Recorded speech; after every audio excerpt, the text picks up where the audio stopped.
محمد وعلى آل محمد كما صليت على إبراهيم وعلى آل إبراهيم إنك حميد مجيد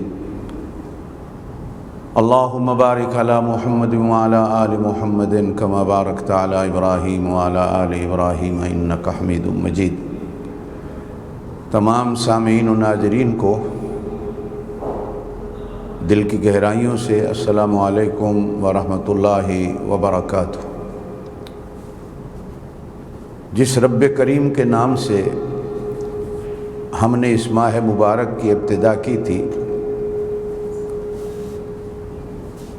اور اس رب کریم نے ایمان، صحت و تندرستی کی سلامتی کے ساتھ یہاں تک پہنچایا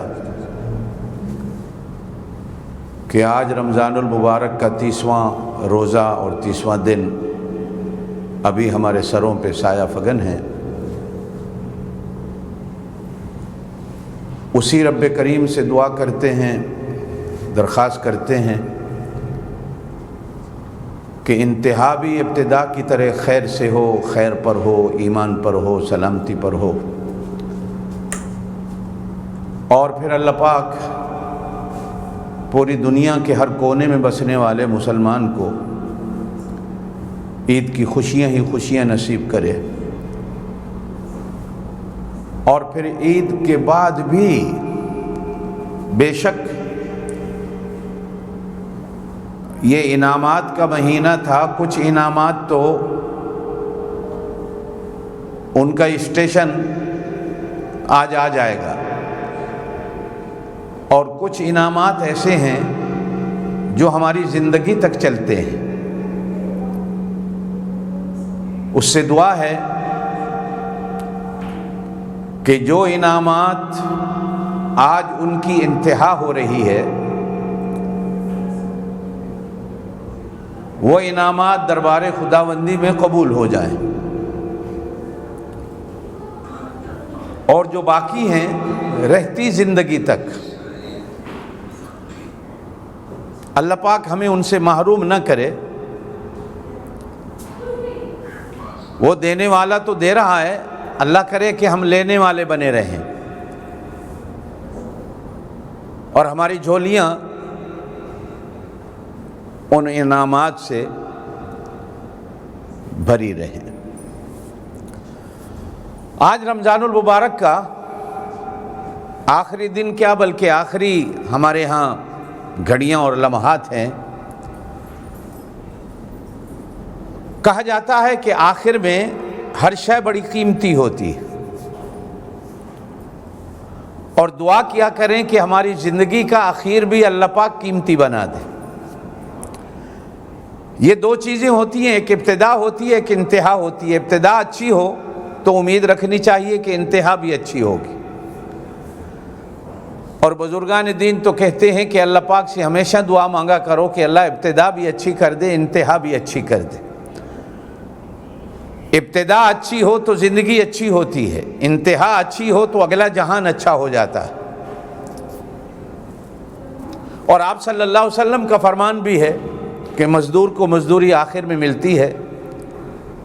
یہ آخری گھڑیاں، آخری لمحات مزدوری لینے کے ہوتے ہیں۔ دنیا میں کبھی کوئی مزدور کو مزدوری پہلے نہیں دیتا کہ یہ ایڈوانس لے لو، کسی کو مہینے کے بعد ملتی ہے، یورپ میں ہفتے کے بعد ملتی ہے، اور کہیں دہاڑی والے مزدور کو شام ہی کو تازہ دہاڑی مل جاتی ہے۔ اور آپ صلی اللہ علیہ وسلم کا فرمان ہے کہ مزدور کو پسینہ خشک ہونے سے پہلے ہی اس کی مزدوری اس کی ہتھیلی پہ رکھ دو۔ اللہ پاک بھی ہمارا ابھی پسینہ اس مہینے کی محنت کا خشک نہیں ہوتا کہ وہ آخری رمضان کی ہر رات کو، ہر دن کو، ہر گھڑی کو دینا شروع کر دیتا ہے۔ اور پھر ایک حدیث کے اندر فرمایا گیا پورے رمضان المبارک میں جتنی لوگوں کی بخشش ہوتی ہے آخری رات میں اللہ پاک اتنی ہی مقدار میں لوگوں کی ایک رات میں بخشش کر دیتے۔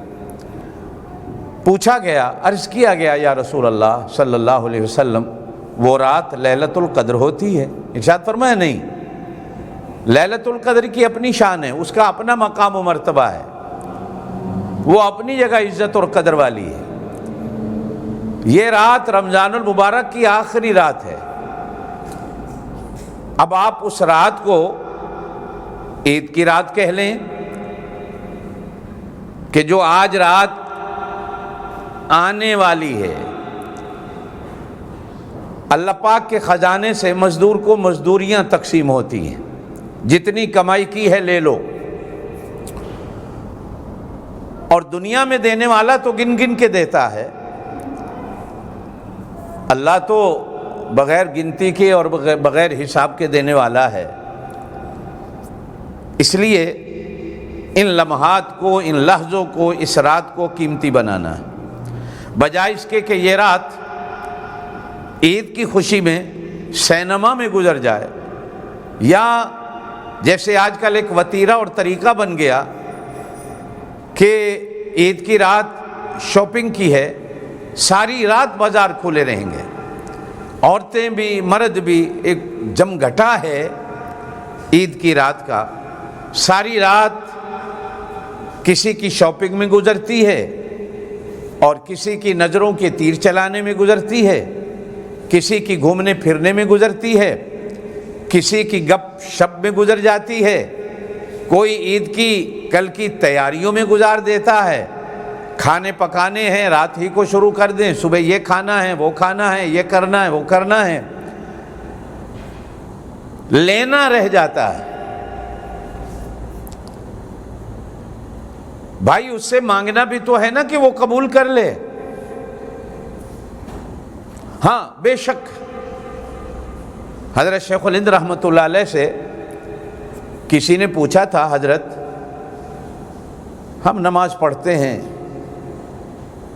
دل میں وسوسہ سا رہتا ہے، پتہ نہیں اللہ کے دربار میں قبول بھی ہوئی ہوگی کہ نہیں ہوئی، کیسے یقین آئے گا کہ قبول ہو گئی؟ تو فرمایا جب تم دوسری نماز کے لیے اس کی توفیق سے اس کے گھر میں آ جاتے ہو تو سمجھ لو کہ پہلے والی قبول ہو گئی، اگر قبول نہ ہوتی تو وہ دوبارہ تمہیں ایک دن میں اپنے گھر میں نہ آنے دیتا۔ یہی حال رمضان المبارک کا ہے۔ بے شک یقین ہے، لا تقنطوا من رحمت اللہ، اس کی رحمت سے نا امیدی گناہ ہے، بلکہ علماء تو کہتے ہیں کفر ہے۔ وہی تو ایک ذات ہے جس سے بندہ امیدیں رکھ سکتا ہے اور بغیر طمع کے رکھ سکتا ہے، اور امید رکھنا بھی ثواب اور عبادت ہے۔ صرف امید رکھنا نہیں، امید رکھنا ثواب بھی ہے اور عبادت بھی ہے۔ وہی تو ایک ذات ہے کہ جس سے آدمی امیدیں لگا سکتا ہے، اور کس سے لگا سکتا ہے؟ جہاں امید ہوتی ہے وہیں نا امیدی ہوتی ہے، لیکن دربار خداوندی ایسا ہوتا ہے کہ جہاں نا امیدی کفر اور گناہ ہے، امیدیں اسی ہی پہ انسان لگاتا ہے۔ تو یہ رمضان المبارک، ایک ہم نے روزہ رکھا، رات کو نیت کر لی تو دوسرے دن وہ رکھنے کی توفیق دیتا ہے۔ جب توفیق ملتی ہے تو پھر تھوڑی سی دل کے اندر امید آ جاتی ہے کہ اس نے کل والا قبول کر لیا، اگر قبول نہ کرتا تو آج رکھنے کی توفیق نہ دیتا۔ یہ یقیناً قبولیت کہ اس نے پورا مہینہ روزے رکھنے کی توفیق دی، لیکن اس کا شکر بھی تو ادا کرنا ہے۔ میں اپنے چہرے پر، اپنے ماتھے پر، اپنی زبان پر، اپنی آنکھوں میں امید کی وہ شمع جلاؤں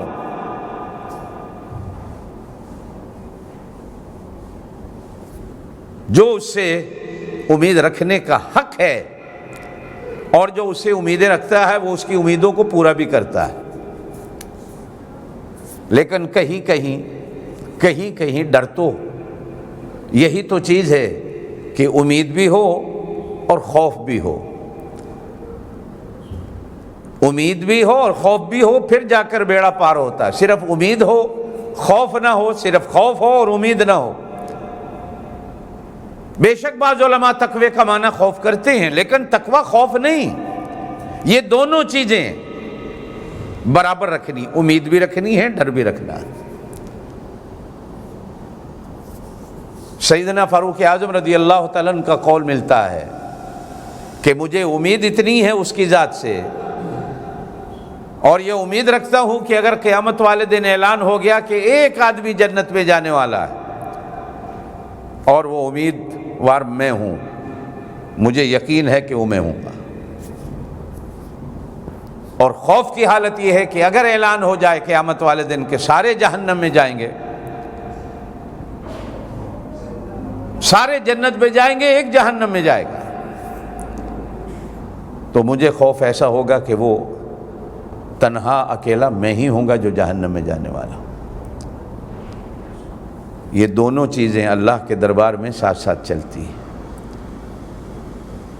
کہیں ایسا نہ ہو کہ امید کا دامن تھامیں تو خوف کا دامن چھوٹ جائے، اور کہیں ایسا نہ ہو کہ خوف کے دامن کو تھامیں اور امید کا دامن چھوٹ جائے۔ یہ جو آخر ہوتا ہے نا، آخر بڑا قیمتی ہوتا ہے۔ میں نے کل جمعے کے بیان میں بھی یہی بات کہی تھی، ہو سکتا ہے بعض دوستوں نے سنا بھی ہو، کہ آپ صلی اللہ علیہ وسلم کو پیدا پہلے کیا گیا ہے، نبوت آپ کے سر پر پہلے رکھ دی گئی ہے، لیکن آپ کو بھیجا آخر میں گیا ہے، کیونکہ آخر والا پہلے والے جتنے گزرے ان سب کا گواہ ہوتا ہے۔ مصدق لما معکم، تصدیق تو آپ نے کرنی ہے سب کی، بعد میں آنے والا ہی تو تصدیق کرتا ہے، پہلے اگر آ جاتے تو تصدیق والی شان کہاں جاتی؟ یہ ایک اپنی شان ہے۔ سب سے آخر میں کس کے دستخط ہوتے ہیں؟ سب سے آخر میں منظوری کون دیتا ہے؟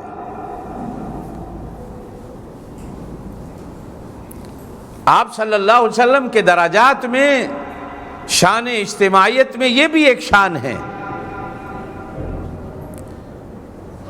کہ آپ ہی کے دستخط ہونے ہیں تصدیق کے۔ اب پرانے نبیوں سے پوچھا جائے گا کہ کوئی گواہ ہے کہ تم نے نبوت کا حق ادا کیا ہے، تو گواہی کون دے گا؟ آپ صلی اللہ علیہ وسلم کی گواہی ہے۔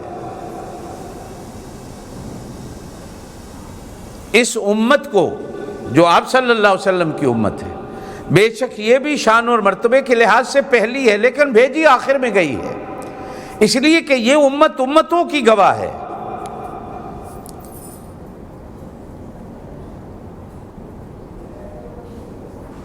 اللہ پاک پرانی امتوں سے پوچھے گا تو امتیں کہیں گی ہاں اللہ ہم نے تو مانا تھا، اللہ کہے گا گواہ لاؤ، تو پرانی امتیں اس امت کو کھڑا کر دیں گی، اللہ کہیں گے یہ تو بعد میں آنے والی، تم پہلے گزرے، ان کو کیا پتا؟ ہاں بھائی گواہ ہو، تمہیں کیا پتا، یہ تو پہلے گزر گئے۔ اب یہ گواہ امت بولے گی اللہ ہم نے تیرے قرآن میں پڑھا تھا، ہم نے تیرے پاک نبی کی زبان سے سنا تھا، قرآن غلط نہیں ہو سکتا، تیرے پاک نبی کی زبان غلط نہیں ہو سکتی، ہم اس لیے گواہی دے رہے ہیں۔ ہو سکتا ہے کہ ہم آنکھوں سے دیکھتے غلط ہو جاتا، لیکن جو زبان سے تیرا قرآن پڑھا ہے اور کانے سے جو تیرے نبی کی بات سنی ہے اس پر یقین اتنا ہے، اس لیے ہم گواہی دے رہے ہیں۔ یہ آخر میں آنا، اب لوگوں نے خواہ مخواہ کا جھگڑا بنا لیا، حضرت علی کرم اللہ وجہہ کو اللہ پاک نے یہ شان دی ہے کہ وہ آخر میں خلیفہ بنے ہیں، کہ پہلے والے تینوں خلفاء کے گواہ یہ ہیں۔ اس شان کی طرف لوگ نہیں آتے، بس پہلا نمبر پہلا نمبر پہلا نمبر دینے پہ بیٹھے ہوئے ہیں، علی دا پہلا نمبر۔ بھائی یہ نمبر دینے والا تو اللہ ہے، یہ قوالوں اور میراثیوں کے ہاتھ میں تو نہیں رکھا گیا، ملنگوں کے ہاتھ میں تو نہیں رکھا گیا کہ جس کو چاہے نمبر دیتے رہیں۔ نمبر دینا تو اللہ کے ہاتھ میں، اولئک الذین امتحن اللہ قلوبہم، امتحان لینے والا بھی اللہ ہے صحابہ کرام کا، اور اس امتحان پر کامیابی کے نمبر دینے والا بھی اللہ ہے۔ اللہ پاک نے پہلا نمبر ابو بکر صدیق کو دے دیا، دوسرا فاروق اعظم کو دے دیا، تیسرا عثمان غنی کو دے دیا، چوتھا حضرت علی کو دے دیا۔ میں تو کہتا ہوں ہمارے اکابرین نے لکھا ہے کہ اس میں حضرت علی کی شان اور بڑھ گئی ہے، کہ حضرت ابو بکر صدیق کی خلافت کا گواہ علی ہے، فاروق کی خلافت کا گواہ علی ہے، عثمان کی خلافت کا گواہ علی ہے، اس لیے کہ یہ تینوں خلافتوں میں مشیر و وزیر رہے، تینوں خلافتوں کو آنکھوں سے دیکھا ہے۔ اس لیے کسی کہنے والے نے کہا تھا حضرت علی سے کہ پرانی خلافتوں میں امن اور سکون تھا، آپ کی خلافت آئی تو جھگڑے فتنے اور فساد شروع ہو گئے، یہ کیا وجہ ہے؟ تو فرمایا ان خلافتوں کے زمانے میں مشیر ہم تھے اور میری خلافت میں مشیر تمہارے جیسے آ گئے ہیں۔ یہ تو گواہ ہیں، اور گواہ کی اللہ کے ہاں بہت بڑی عزت اور عظمت ہوتی ہے۔ آپ صلی اللہ علیہ وسلم کی عظمتوں کو جہاں قرآن بیان کرتا ہے وہاں یہ کہا گیا ہے شاہدن و مبشرن و نذیرا، مبشر اور نذیر سے بھی پہلے آپ کے شاہد ہونے کی اللہ پاک نے بات کہی ہے کہ آپ شاہد ہیں، آپ گواہ ہیں۔ یہ تو میرے پاک نبی صلی اللہ علیہ وسلم کی عزت و عظمت ہے، اور وہی جو اللہ کی صفت ہے شاہد ہونے کی، وہ جو صفت ہے اللہ کے پاک نبی صلی اللہ علیہ وسلم کی، وہی صفت اللہ پاک نے اس پوری امت کو دی ہے، اور یہی صفت حضرت علی کو ملی ہے۔ اب ایمان سے سوچیے، حضرت علی کی شان گھٹ رہی ہے بڑھ رہی ہے؟ انہوں نے کہا، انہوں نے، حضرت علی نے۔ اور اگلی بات بھی سن لیجئے کہ جناب صدیق اکبر رضی اللہ تعالیٰ عنہ کو روضہ پاک کے اندر سلانے والے حضرت علی ہیں، اور جناب فاروق اعظم رضی اللہ تعالیٰ عنہ کو بھی روضہ پاک میں سلانے والے حضرت علی ہیں۔ یہ ذمہ دار ہیں، اس لیے کہ یہ گواہ ہیں۔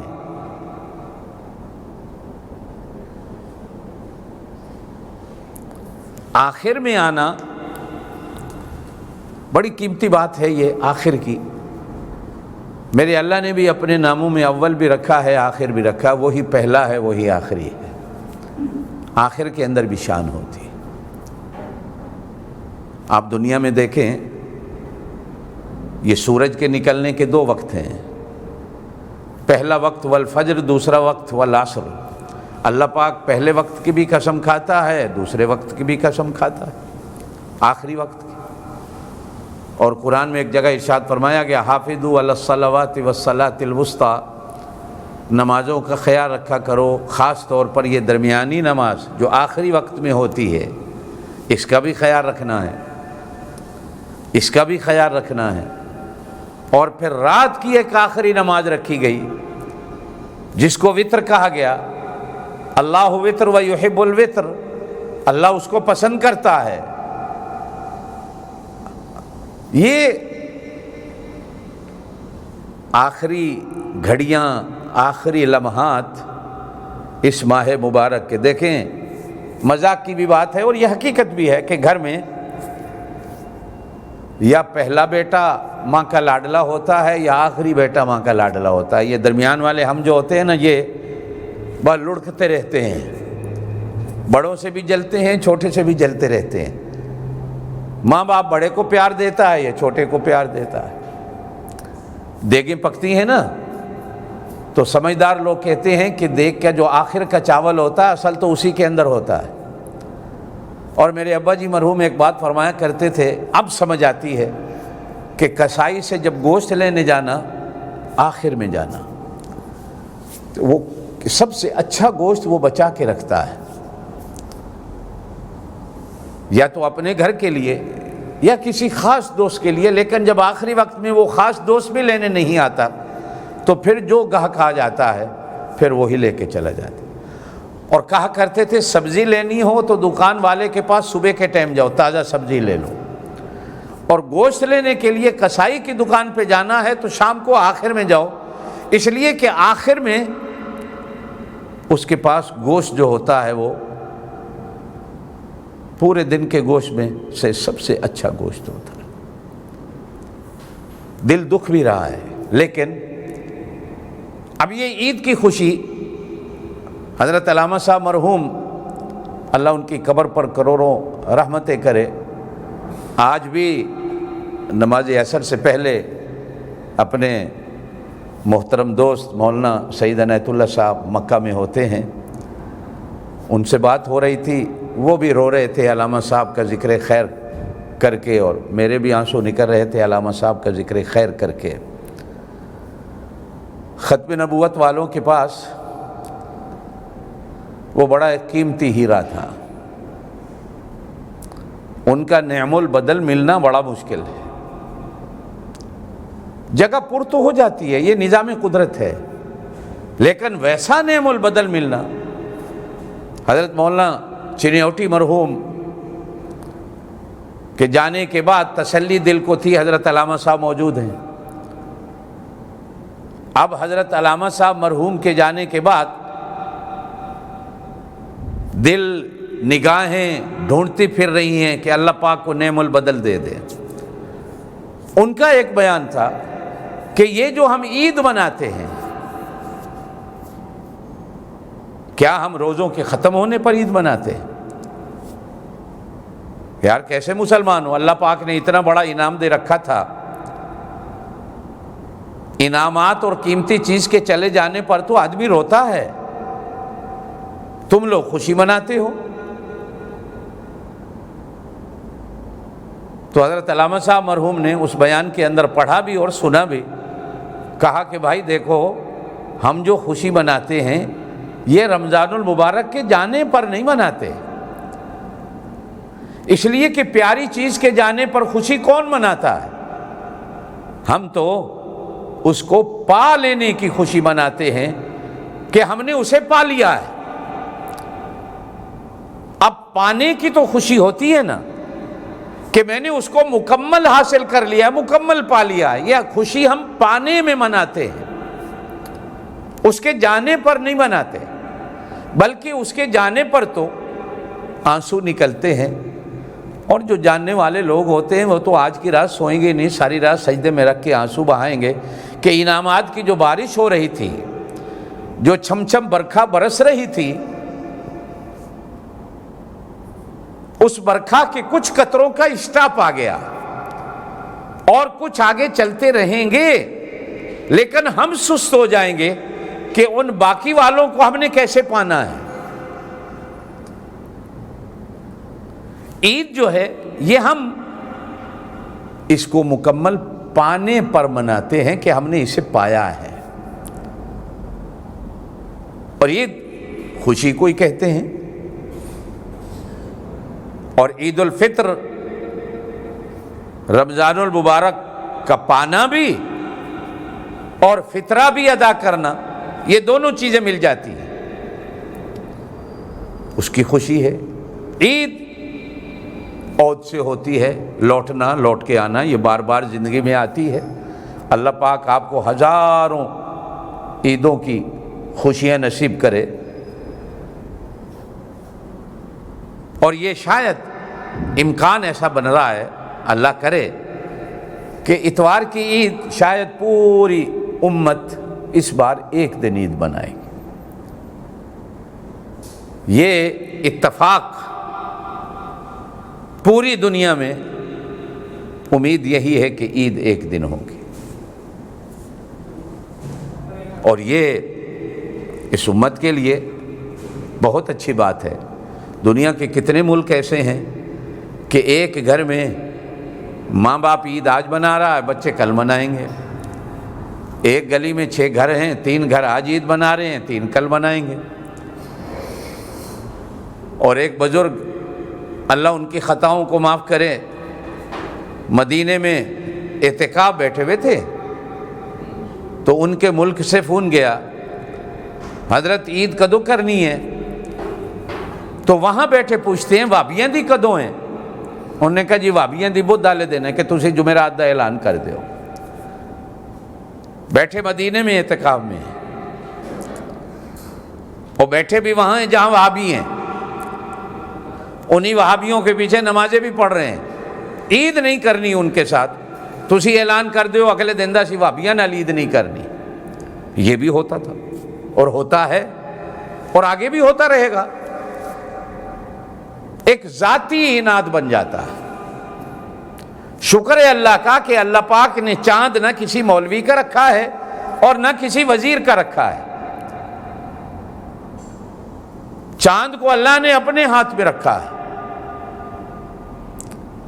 اور رمضان المبارک کی ابتدا بھی چاند پہ رکھی ہے، انتہا بھی چاند پہ رکھی ہے۔ یہ نہ میرا ہے نہ آپ کا ہے، یہ اللہ کا ہے۔ بس وہ جیسے کہتے ہیں نا قبضہ گروپ،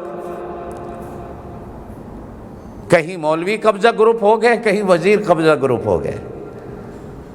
یہ چاند پہ بھی قبضوں کی کوشش ہے۔ سنتے تھے امریکہ چاند پہ پہنچ رہا ہے، اب وہ پہنچنے میں لگا ہوا ہے، لیکن ہمارے ہاں قبضے گروپ ایسے آگے ہیں جو چاند پہ قبضہ بھی کرنے کی کوشش میں ہیں اور چاند کو قبضے کر رہے ہیں۔ ہر ایک کا اپنا اپنا ہو گیا۔ یسألونک عن الأہلہ قل ہی مواقیت للناس، چاند کیا ہے؟ فرمایا یہ لوگوں کے لیے اللہ کی طرف سے ایک ٹائم ٹیبل ہے، کیلنڈر ہے۔ اللہ جب چاہتے ہیں نکالتے ہیں، جب نہیں چاہتے نہیں نکالتے، یہ اللہ کا ہے۔ لیکن لگتا ایسا ہے کہ شاید، اور امید ہے، میں تو دعا کر رہا ہوں بھائی، وہ کب وقت آئے گا، وہ کب وقت آئے گا کہ یہ امت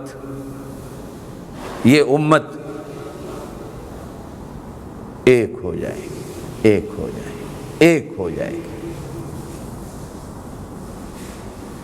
اللہ کرے ساری دنیا میں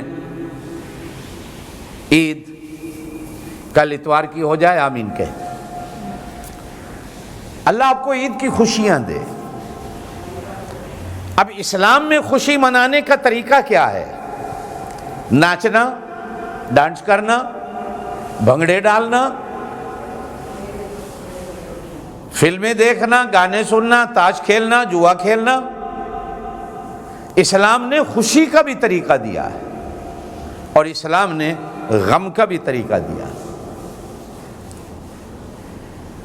فرمایا گیا باقی دنوں میں 5 نمازیں پڑھتے ہو، تمہاری زندگی میں عید کا دن آ جائے تو عید والے دن 6 پڑھنی ہے۔ اگرچہ اسے فرض نہیں کہا گیا، لیکن فرض سے تھوڑا سا چھوٹا، جسے واجب کہا گیا۔ واجب، معافی فرض کی بھی نہیں ہوتی، معافی واجب کی نہیں ہوتی، واجب کی بھی معافی نہیں ہوتی۔ ہاں، فرض کی قضا ہوتی ہے، واجب کی قضا نہیں ہوتی۔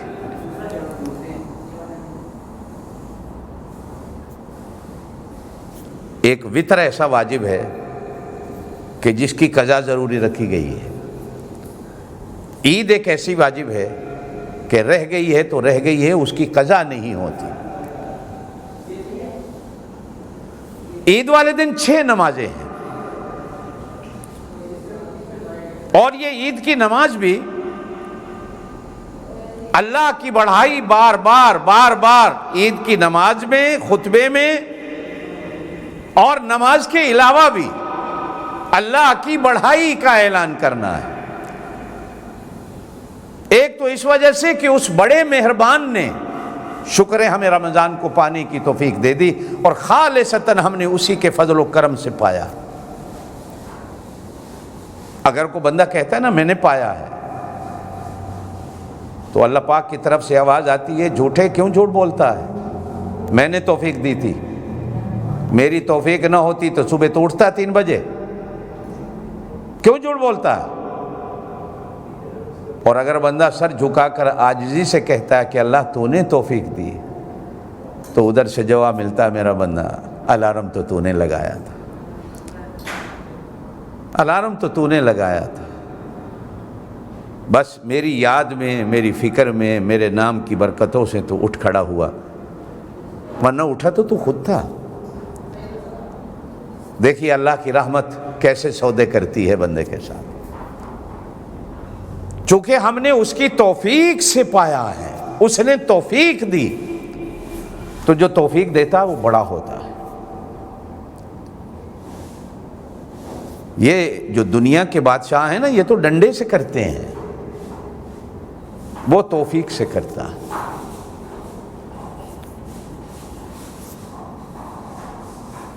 نمبر 2، عید والے دن آدمی اچھا پہنتا ہے، جیب خرچ جیب میں ہوتا ہے.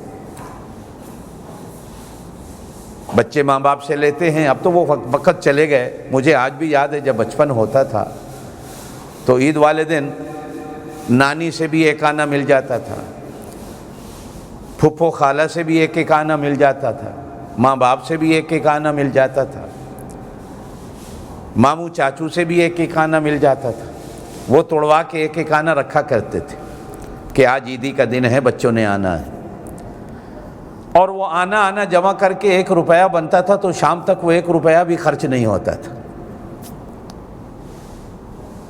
اب کوئی ہوگا جو نانی کے گھر بھی جاتا ہوگا, دادی کے ہاں بھی جاتا ہوگا, ماموں چاچے کے ہاں بھی جاتا ہوگا, پھوپھی خالہ کے گھر بھی جاتا ہوگا, اور جاتا ہوگا تو وہاں سے عیدی بھی ملتی ہوگی. اب یہ چیزیں دنیا سے ناپید ہوتی جا رہی ہیں. وہ جو ایک رشتوں میں پیار اور محبت تھا نا, اب تو بھائی آپ نے عید پڑھی, صبح بستر سے اٹھے تو مسجد آ گئے, اللہ نے توفیق دے دی تو پڑھ کے نکلے تو اپنے گھر میں کسی نے ویڈیو چلا لیا, کسی کوئی اور کہیں چلا گیا, کوئی ادھر چلا گیا, کوئی ادھر. نہیں تو آج کل تو موبائل ہیں, بیٹھے تو سارا دن اسی پہ گزر گیا. نہ خالہ کے گھر جانا یاد رہا, نہ پہلے اختلافات اتنے ہو گئے, اماں ابا پہلے ہی کہہ دیتا پھوپھو کے گھر نہیں جانا, ہمارا آنا جانا نہیں, بچے نہیں جاتے.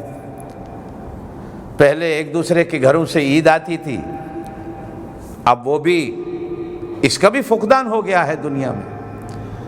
وہ جو عید کی خوشیوں کو یہ چیزیں رشتہ داریاں دوبالا کر دیتی تھیں, وہ ایک منظر آج آنکھیں ڈھونڈتی پھرتی ہیں کہ کہیں سے نظر آ جائے تو کہیں خال خال. اللہ کرے یہ وقت دوبارہ ہمارے گھروں میں لوٹ کے آ جائے کہ اللہ پاک رشتہ داریوں میں محبتوں کو پیدا کرتا ہے, جو اللہ اور اس کا رسول ہم سے چاہتا ہے صلی اللہ علیہ وسلم. یہ ان کی چاہت ہے. سن لینا میری اس بات کو, سمجھ لو.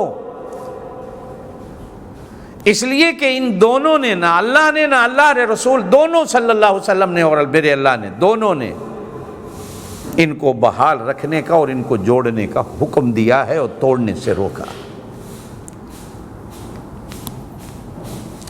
جیب میں جیب خرچی آ جاتی ہے, تھوڑا سا فخر آ جاتا ہے, تھوڑا سا غرور آ جاتا ہے, آج میری جیب میں پیسہ ہے. جیسے کبھی کبھی لوگ کہتے ہیں نا, اور میں تو تجھے خرید کے مروا دوں, میرے پاس اتنا پیسہ ہے. یہ گھمنڈ, یہ غرور, یہ تکبر, کبر صرف میرے اللہ کی چادر ہے, صرف میرے اللہ کی چادر. بندہ اچھا پہنتا ہے, اچھا کھاتا ہے, شیشے میں اپنے آپ کو دیکھتا ہے بن ٹھن کے, کہیں غرور نہ آ جائے, کہیں تکبر نہ آ جائے. بس زبان پہ اللہ کی بڑائی کو شروع کر دو, اللہ اکبر, اللہ اکبر, لا الہ الا اللہ, اللہ اکبر, اللہ اکبر, وللہ الحمد. اللہ تو بڑا ہے, اللہ تو بڑا ہے اور کوئی بڑا نہیں. تو یہ عید کا دن اللہ کی بڑائی کا دن ہوتا ہے. آپ صلی اللہ علیہ وسلم نے ارشاد فرمایا, اللہ پاک فرشتوں کو صبح ہی بھیج دیتا ہے کہ عیدگاہ کے راستے پر جا کر بیٹھ جاؤ اور سنو, دیکھو یہ عید کی نماز پڑھنے کے لیے جو آ رہے ہیں کیا کہتے آ رہے ہیں اور کیا کہتے جا رہے ہیں.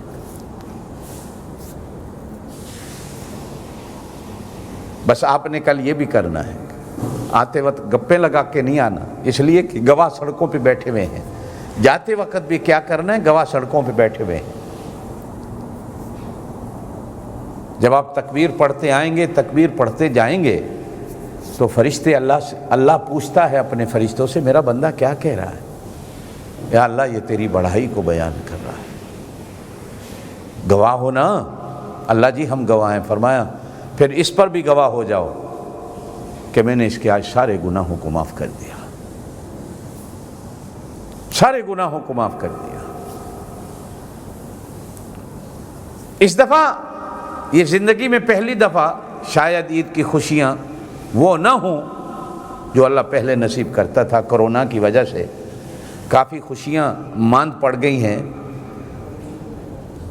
عید کی نماز بھی کس کو نصیب ہوگی، گھروں سے نکلنا بھی نصیب ہوگا، ملنا جلنا بھی نصیب ہوگا، رشتہ داروں کے گھر آنا جانا بھی نصیب ہوگا۔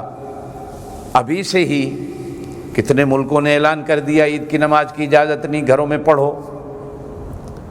اور علماء حکومتوں کے قوانین پر عمل کرانے کے لیے بار بار کہہ رہے ہیں کہ بھائی آنا ہے تو وہ جو سینے سے سینہ ملا کے عید والے دن ملتے ہو، اس عید پہ وہ ملنا نہیں، بلکہ کہا جا رہا ہے مصافحہ بھی نہیں کرنا، کہا جا رہا ہے دستانے پہن کے آؤ، کہا جا رہا ہے ماسک پہن کے آؤ، کہا ہے کہ ایک دوسرے سے فاصلہ کر کے بیٹھنا ہے اور فاصلہ کر کے آنا جانا ہے۔ کوئی بات نہیں، دنیا کے قوانین پر بھی عمل کرنا ہے، اور جب بندہ دنیا کے قوانین پر عمل کرتا ہے تو اللہ کے قانون پر عمل کرنا آسان ہو جاتا ہے۔ اس لیے کہ بندہ ایک اپنے آپ کو قانون کا پابند کرتا ہے، سمجھتا ہے کہ میرے اوپر کوئی ہے جس کے قانون پہ میں نے چلنا ہے۔ جب وہ حکومت والوں کے قانون پہ چلنا اس کی پابندی کر لیتا ہے تو پھر اللہ کے قانون پہ چلنا اس کے لیے آسان ہو جاتا ہے۔ اسی لیے علماء کہہ رہے ہیں کہ سیکھو سیکھو، یہ سیکھنے کے لیے، لڑائی کے لیے نہیں۔ وہ چھوڑو جی، لوگ مولوی کہتے رہتے ہیں، یہ لوگ حکومت والے کہتے رہتے ہیں۔ بھائی اگر کچھ کہہ رہے ہیں تو اس میں صرف وہ نہیں کہہ رہے بلکہ ساری دنیا کے انسان کہہ رہے ہیں، تو آپ کے لیے میرے لیے اس میں کچھ بہتری ہوگی، اس میں کچھ خیر ہوگی۔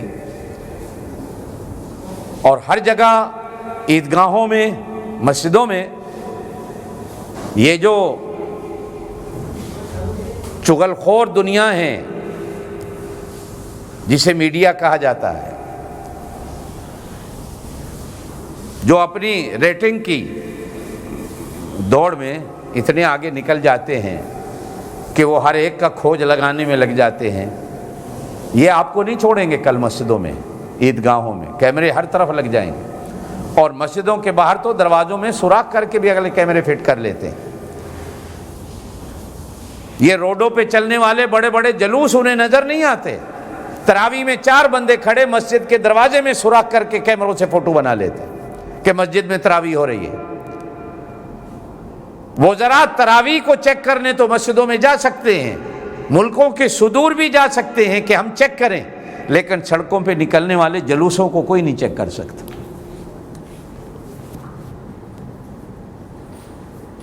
الٹی گنگا ہے کہ 4-5% وہ ہمارے سروں پہ ایسے مسلط کر دیے گئے کہ ان کا تو حق سمجھ لیا گیا، لیکن جو 95% تھے مسلمان، ان کے حق کو نہیں سمجھا گیا کہ مساجد کو آباد کرنا بھی تو ان کا حق ہے۔ مساجد کو آباد کون کرے گا؟ مسلمان نے ہی تو مسجد کو آباد کرنا ہے۔ کیوں بنی ہے مسجدیں؟ ڈھا دو سب کو، گرا دو سب کو، کیوں بنائی گئی ہیں؟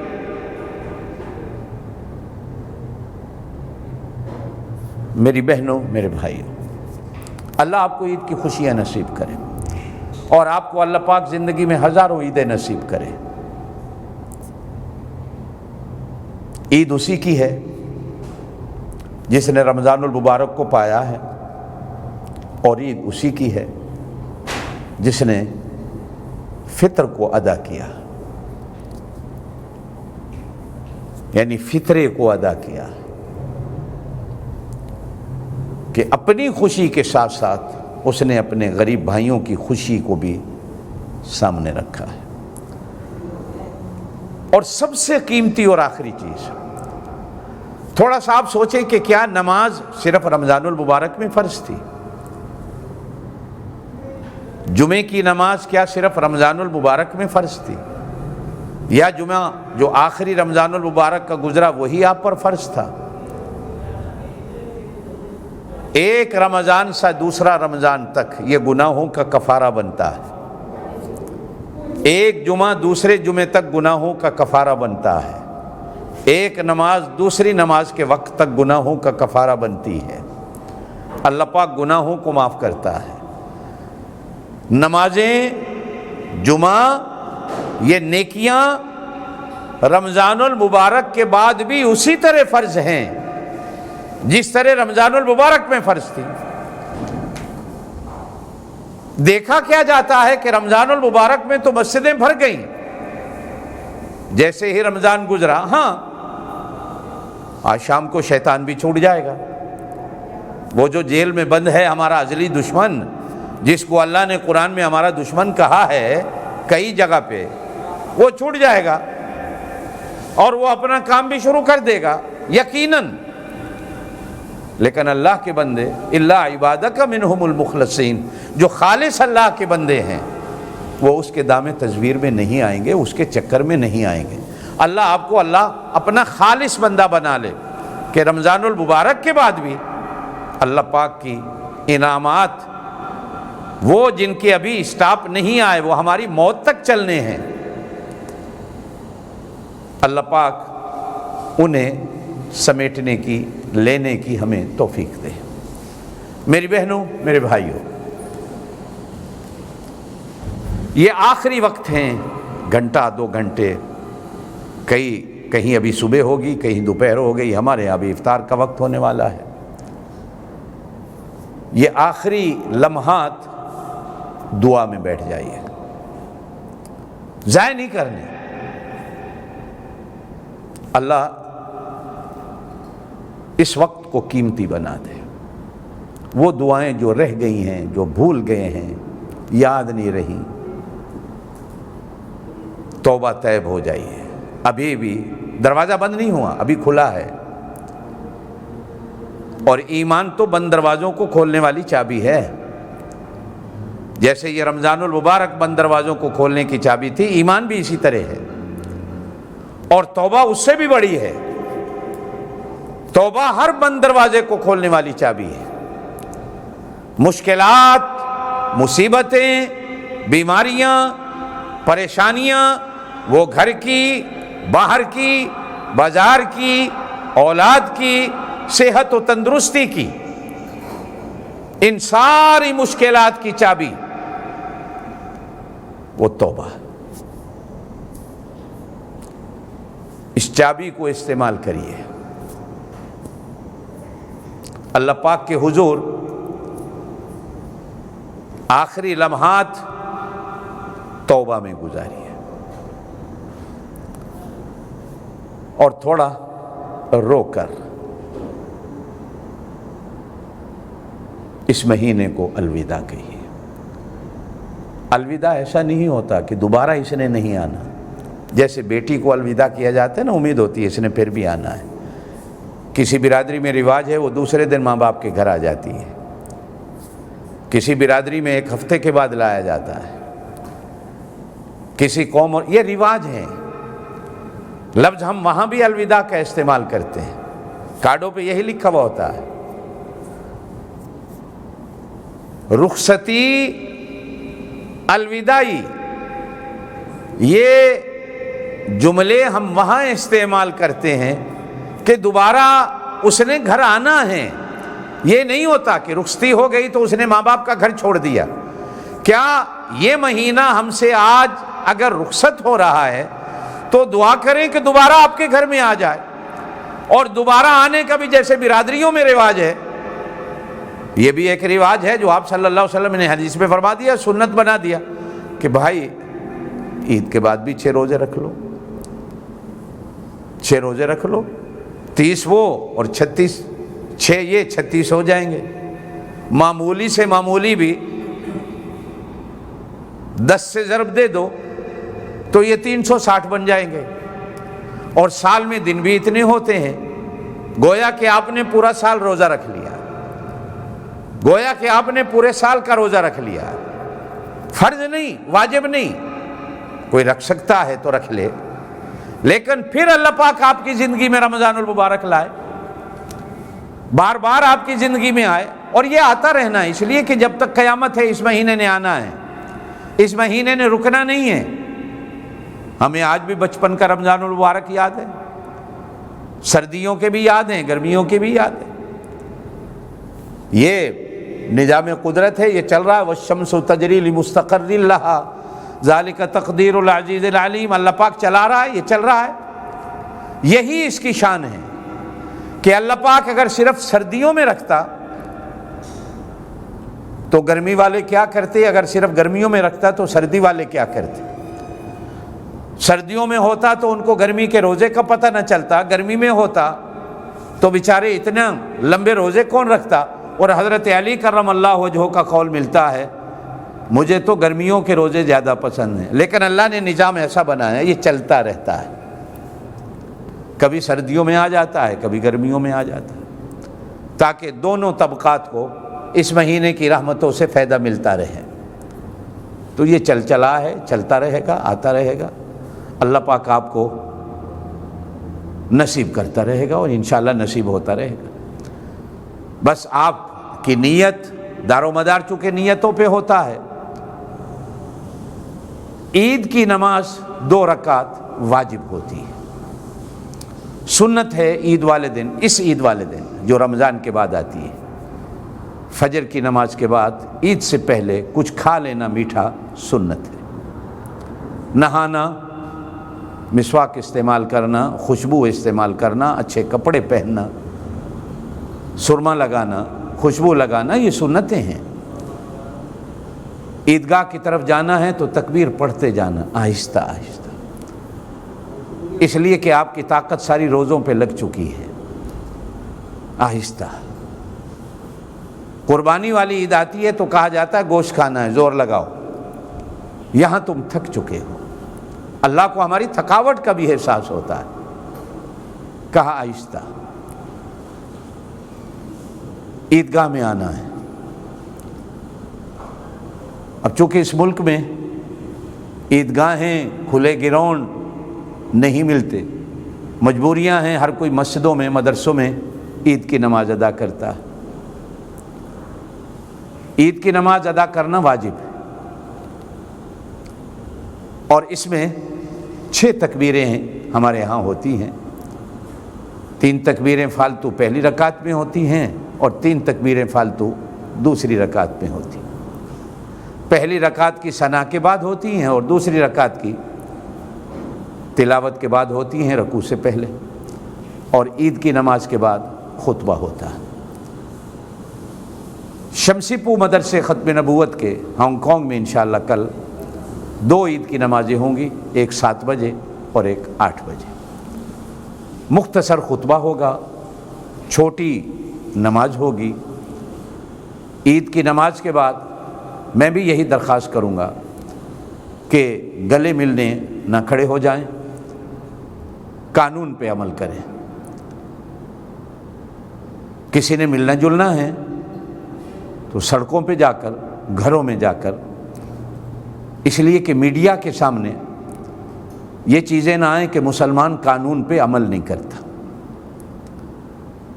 مسلمان قانون پہ عمل کرتا ہے، اور اپنے آپ کو کل دکھائیے کہ ہم قانون پہ عمل کرنے والے ہیں۔ عید کی نماز ادا کریں، کل چھٹی ہے، اتوار ہے۔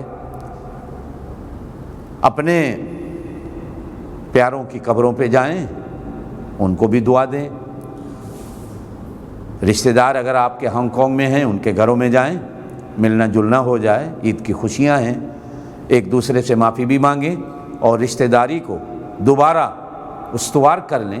اگر کہیں خلش پیدا ہو چکی ہے اس کو دور کر لیں، اچھی بات ہے۔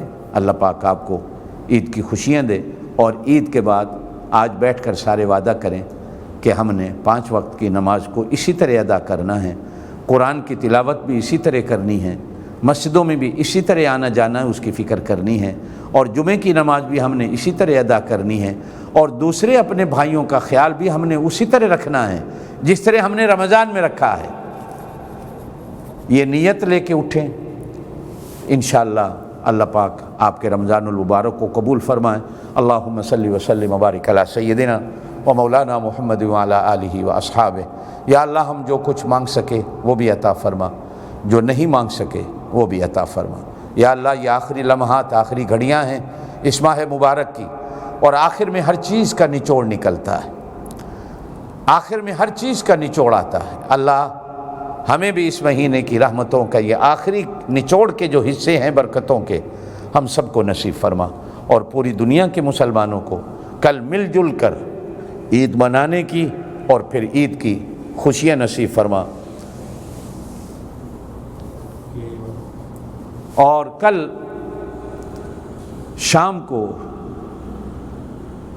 کراچی میں PIA کے جہاز کو جو حادثہ ہوا، عین ہمارا اس وقت ہانگ کانگ میں افطاری کا وقت تھا، اللہ پاک ان شہید ہونے والوں کی شہادتوں کو قبول فرما کر اللہ ان کے درجات کو بلند فرما، اعلیٰ علیین میں ان کو جگہ دے، اور پسماندگان کو بیچارے عید منانے اپنے اپنے گھروں میں کوئی آ رہا تھا کوئی جا رہا تھا، اللہ پسماندگان کو صبر جمیل نصیب فرمائے۔ ہمارے اس ماہ مبارک میں علم کے بڑے بڑے پہاڑ حضرت علامہ خالد محمود صاحب، دارالعلوم دیوبند کے شیخ الحدیث حضرت مولانا مفتی سعید پالن پوری رحمۃ اللہ علیہ، جو اس منصب پہ اللہ نے جن کو فیض کر رکھا تھا کہ جس منصب پہ کبھی حضرت شیخ الہند حضرت کشمیری رحمۃ اللہ، حضرت حسین احمد مدنی رحمۃ اللہ علیہ کبھی بیٹھا کرتے تھے، اس مسند پہ بیٹھنے والے حضرت مفتی سعید پالن پوری رحمۃ اللہ علیہ کا انتقال ہوا ہندوستان میں، علامہ صاحب کا انگلینڈ میں۔ اللہ پاک ان دونوں کا نعم البدل اس امت کو نصیب کرتے ہیں۔ چراغ لے کے ڈھونڈنا پڑے گا، وہ قادر مطلق ہے، وہ پیدا کر سکتا ہے، اس کے لیے کوئی مشکل نہیں۔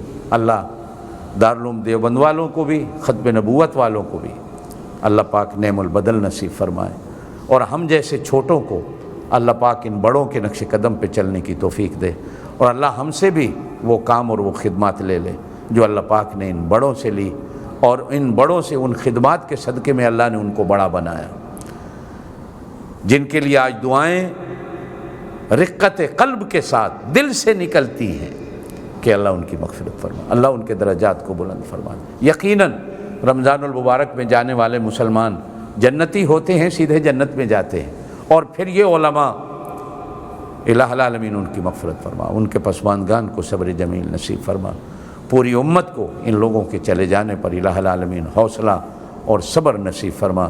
ہماری مسجدوں اور مدرسوں کو الہ العالمین جو رونقیں ماند پڑی ہوئی ہیں، اللہ ان رونقوں کو بحال فرما۔ حرمین شریفین کی جو رونقیں ماند پڑی ہوئی ہیں، اللہ ان رونقوں کو دوبارہ بحال فرما دے۔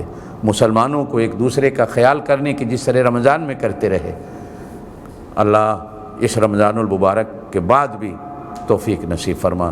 کتنے بہن بھائیوں نے دعاؤں کے لیے کہاں کہاں سے ٹیلی فون کیے، اللہ فردن فردن میں نام تو نہیں لے سکتا، سب کی حاجات کو پورا فرما، سب کی ضروریات کو پورا فرما، سب کی پریشانیوں کو دور فرما۔ الہ العالمین سب کے ایمان کو سلامتیاں نصیب فرما، سب کی اولادوں کو نیک بنا۔ بہت ساری بہنوں نے بچیوں کے گھروں کی آبادی کی دعا کے لیے کہا، جن کی بچیاں جا چکی یا اللہ ان کے گھروں کو آباد فرما، جن کی جوان بچیاں ماں باپ کے گھروں میں ہیں اللہ اپنی رحمت سے ان کو اچھے رشتے مہیا فرما۔ ایک حدیث کے اندر آتا ہے جو ماں باپ بیٹی کی وجہ سے پریشان ہیں کہ سسرال میں بیٹی کو تکلیف ملتی ہے، تو آپ صلی اللہ علیہ وسلم نے ارشاد فرمایا اس ماں باپ کو خوشخبری دے دو، وہ قیامت والے دن میرے ساتھ جنت میں ایسے ہوگا جیسے یہ دو انگلیاں ہیں، جیسے ان میں کوئی فاصلہ نہیں، اللہ ان کی جنت اور میری جنت کے درمیان میں بھی فاصلے نہیں رکھے گا۔ اللہ اس حوصلے اور صبر کی وجہ سے ان کی بخشش فرما دے گا۔ میری بہنیں جنہوں نے دعاؤں کے لیے کہا، اللہ ان کے گھروں کو آباد فرما۔ بیٹیوں نے دعاؤں کے لیے کہا، اور اللہ ان کے گھروں کو آباد فرما۔ بے اولاد دوستوں نے دعاؤں کے لیے کہا، اللہ ان سب کو اولاد نرینہ نصیب فرما۔ میرا بیٹا نعمان، اللہ اس کو بھی اولاد نرینہ نصیب فرما۔ ایک عرصہ ہو گیا شادی کو، آپ حضرات سے بھی درخواست کرتا ہوں، میرا بڑا نیک متقی اچھا بچہ ہے، اللہ اس کو اولاد نرینہ نصیب فرما دے۔ جن میرے بچوں کے بچے ہیں اللہ ان بچوں کو نیک بنا دے۔ میرا ایک پوتا ہے، اللہ اس کو عالم دین بنا دے، اللہ اس کو قرآن کا حافظ و عالم بنا دے، اللہ اس کو دین پہ چلنے والا بنا دے۔ اللہ میری پوتیوں کا مستقبل اچھا بنا، اور اللہ ان کو میری آنکھوں کی ٹھنڈک بنا۔ دوسرا پوتا ہے انگلینڈ میں، سرمد عثمان، ماں باپ کی خوشیوں کا، راحتوں کا اللہ اس کو سامان بنا۔ بڑا کھٹ نٹ سا ہے لیکن ماشاءاللہ محسوس ایسے ہی ہوتا ہے، ذہین بنے گا۔ دعا ہے، اس کے ماں باپ کی بھی تمنا ہے، حافظ قرآن بنانا ہے، اللہ اس کو حافظ قرآن بنا دے۔ پوتیاں ہیں، بچیاں ہیں، اللہ ان کو نیک بنائے۔ پھر آگے دوہتے ہیں، دوہتیاں ہیں، اللہ ان کو نیک بنا دے۔ اسی طرح بیٹیاں ہیں میری، ایک شورکوٹ میں ہیں پاکستان میں، ایک ہانگ کانگ میں ہیں، اللہ ان کے گھروں کو آباد کر دے، اللہ ان کو خوشیاں نصیب فرما دے۔ الہ العالمین ان کے گھروں کو چار چاند لگا دے، اللہ رحمتیں اور برکتوں کا نزول فرما دے۔ اسی طرح میرے بہن بھائیوں کے گھر ہیں، بہنوں کے بچے ہیں، بھائیوں کے بچے ہیں، اللہ سب کی پریشانیوں کو اپنی رحمت سے دور، جتنوں نے دعاؤں کے لیے کہا اللہ سب پہ اپنا رحم و کرم فرما۔ یا اللہ یہ رمضان المبارک بار بار ہماری زندگیوں میں ہمیں نصیب فرما۔ یا اللہ یہ رحمتوں کے دروازے ہم پہ بند نہیں ہوں، آئندہ بھی ہم سارے تیری رحمتوں کے سوالی ہیں۔ اللہ ہم سب کے ساتھ اپنی رحمت کا معاملہ فرما، زندگی میں بھی، قبر میں بھی، آخرت میں بھی۔ الہ العالمین میرے بچوں کے، بچیوں کے گھروں کو آباد فرما، بہن بھائیوں کے گھروں کو آباد فرما۔ ساری دنیا میں جتنے مسلمان تیرے محبوب کے امتی ہیں اللہ سب کے گھروں کو آباد فرما، مسجدوں کو آباد فرما، مدرسوں کو آباد فرما، علماء کو زندگیاں نصیب فرما۔ الہ العالمین دینی جماعتوں کی حفاظت فرما، تبلیغی جماعتوں کی حفاظت فرما، جو لوگ تبلیغ میں چل رہے ہیں اللہ ان کی ہر شر سے، ہر بلا سے حفاظت فرما۔ الہ العالمین ہماری یہ آخری رمضان کی گھڑیاں ہیں، ہماری دعاؤں کو قبول فرما۔ اللہم صلی وسلم وبارک علی سیدنا و مولانا محمد وعلی آلہ و اصحابہ اجمعین۔ سبحان ربک رب العزت عما یصفون وسلام علی المرسلین والحمد للہ رب العالمین۔